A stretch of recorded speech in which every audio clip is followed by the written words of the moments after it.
এবার metal presence কৃষি সংবাদ সুজলা সুফলা।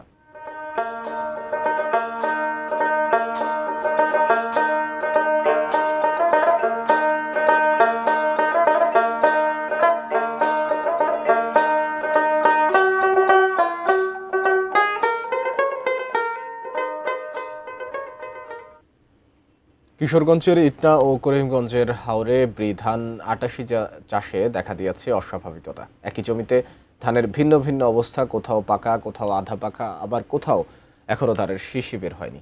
কৃষকদের অভিযোগ, বিএডিসির দেওয়া ৮৮ জাতের বীজে ছিল নানা জাতের ধানের মিশ্রণ। এই কারণেই ভিন্ন ভিন্ন জাতের ধান হয়েছে খেতে, পেকেছেও এক এক সময়। ক্ষেতের এই অস্বাভাবিক চিত্র দেখে দিশেহারা হয়ে পড়েছেন তারা।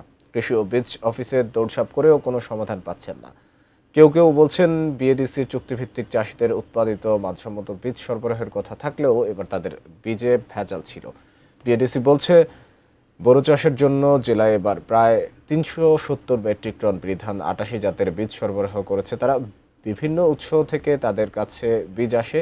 অভিযোগ পাওয়ার পর কোথা থেকে এই বীজ এলো তা তদন্ত করে দেখা হচ্ছে।